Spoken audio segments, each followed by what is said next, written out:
Hello guys, Happy Transfer Tuesday is the day of the week where we take a look at our finances to see if there's any money moves we can make towards a positive financial future. I do have some money move updates for you guys, but before that, just a quick update on the rental property. You guys know it needs a new HVAC unit, right? And it's probably my fault for getting a bit upset about it immediately, just because the sequence of events that it just made me feel like something was a bit off about the whole thing.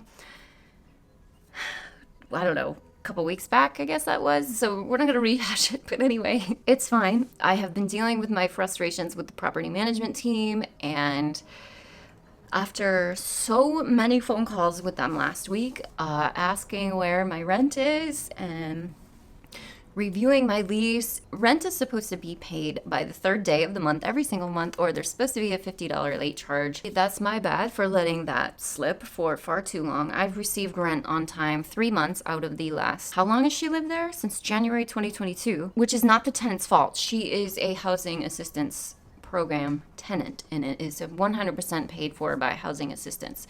So it's not coming from the tenant, but I did look way back through my paperwork, and she was charged a late fee for the first 2 months that she lived there because the rent came after the third on those months as well. And so when I called them about that, it was confusion for the person at first, and at this point I just asked to speak to a supervisor because it was eventually explained to me that housing assistance tenants do not get charged late fees because they're not paying them, which totally makes sense. I'm not mad about the late fee situation, but I was like, why has no one told me that? And again, my bad for not being more of one of those shark landlords. I don't know. That's good to know. So when I finally spoke to a supervisor and I was like, what's going on here? That particular individual works within many different states and cities in different states, and she was like, Kansas City is the flippin' worst office I have to personally deal with as far as getting their housing assistance money every month.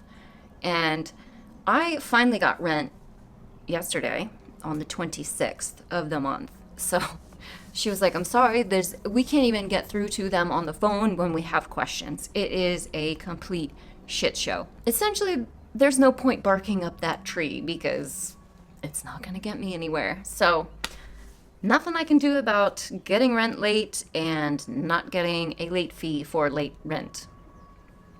That's okay. And now for the HVAC unit. Also, I can't remember if I told you guys, but essentially they told me there's nothing that they can do about the parts that were installed on the system when I bought the house in 2021. Those parts cost me $4,000, and now this whole new HVAC system, the furnace, everything but the ductwork in the house is going to be $6,500, which I don't understand the discrepancy, but there's nothing I can do about it now. So all I can do is move forward. So I have begun researching other property manager teams, in which naturally I expressed to them that I am dissatisfied with my current property manager's shit.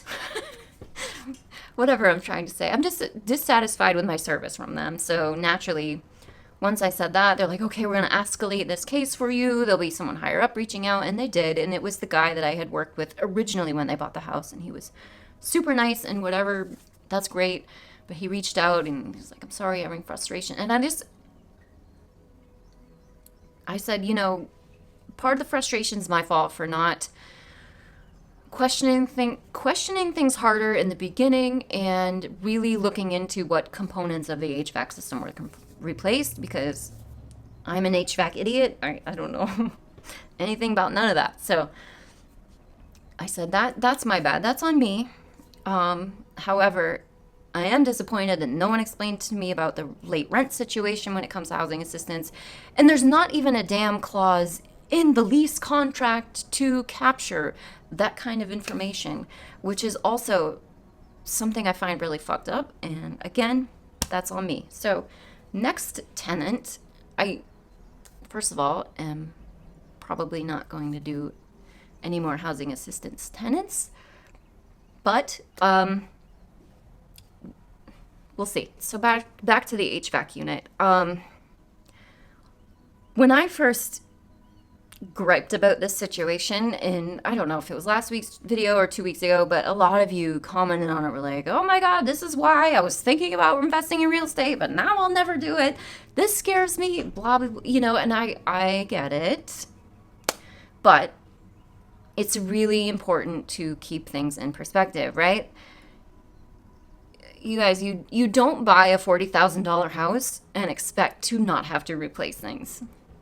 That's just how it is. There are single wide 1960s mobile homes in my immediate town going for over $300,000. So me buying a $40,000 house just because it's way over there in the Midwest, I paid very little for that house. So the HVAC system, I'm not mad about it. I'm happy to replace it, get it all brand new, get it totally functional, and I have asked them to re-quote me for including the ductwork because they said that was all a mess as well. So what's the point of replacing the engine of the system if the rest of it is jacked up, right?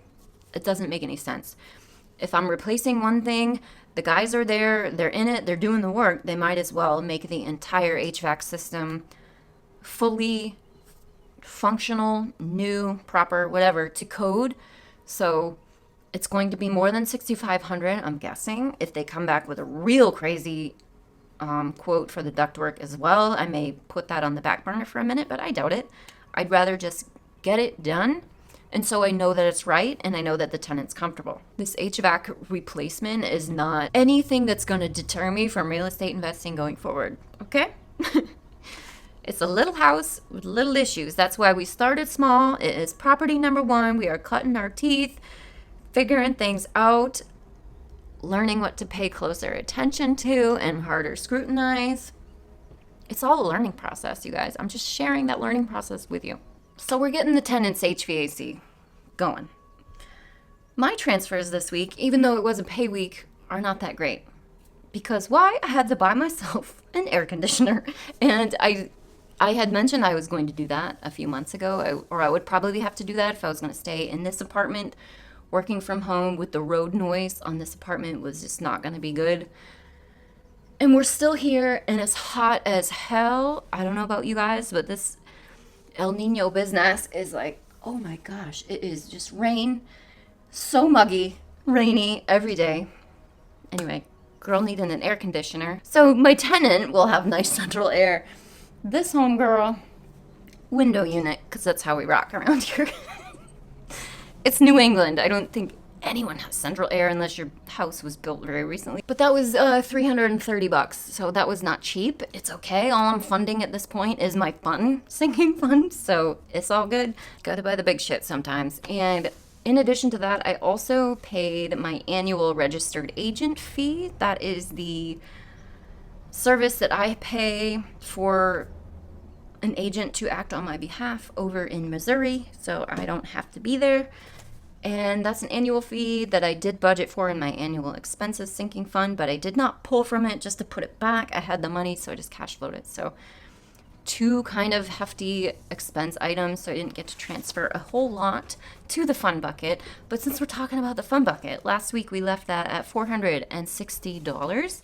And because I had to spend a bunch of money, it is all contributions this week are coming from you guys. Back on the 21st, I did get my paycheck from YouTube, and I had been saving that in my emergency fund, but now that that's done, I have decided to put that money towards my fund bucket, and that was $140 and change. We'll call it $140. On the 20th, sorry to be out of order on the dates, I got a Venmo notification that Carol had sent me $140, and she said, I hope that you can apply this towards one of your concert tickets. And Carol, you're so sweet. That actually covered an entire weekend music festival. So I was at a reggae festival up in Maine on the coast this last weekend, and it was a little rainy, as I mentioned, but it was so much fun. So Carol, you covered the cost of that entire ticket, so thank you for that. And I had already bought it, so I'm just putting that 140 in this fun bucket as well, but just so she knows, which I already wrote to her privately. But she covered a whole dang weekend of fun for me. So thank you so much, Carol. That is so sweet. And then on the 26th, so yesterday, I got a PayPal notification that Mark had sent me $60.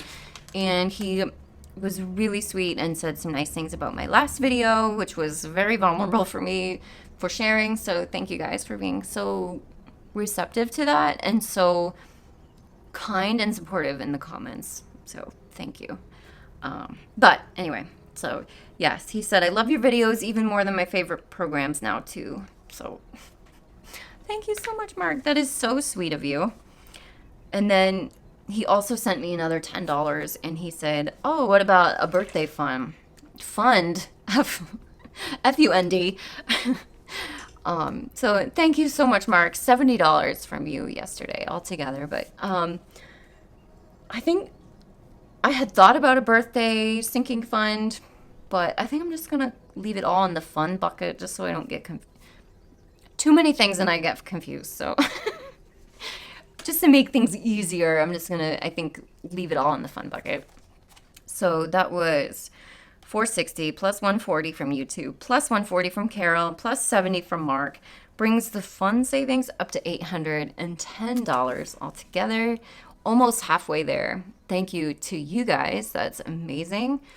I normally like to do a little bit of a live transfer, but just gonna pump the brakes on that for now. Save it for maybe next week when it's not a pay week, but I may still have some cash left over. I am really intrigued to get the HVAC quote back with the ductwork, so I know exactly what I'm looking at before I make any more money moves. But overall, a really solid week, and I hope those rental updates made sense for you guys with the HVAC system, or my perspective on it anyway. So is what it is, and more to come, of course. Stay tuned for that. I am still working on putting together a video about investing other than real estate and what I'm investing in, how I'm investing, and any investing questions you guys have. So far, we've gotten some really good ones. Oh, sorry, that was loud. Like, when did I start investing and how much? Am I investing more now that I'm more comfortable with it? What are some negatives that I've found? What's my goal with the amount that I have for when I retire? And when do I want to achieve financial independence? So any other questions you guys might have, I'm just still curious about what you guys want to know. So I'm just kind of gathering thoughts on that. So if you do still have some investing questions, certainly feel free to leave them below as always.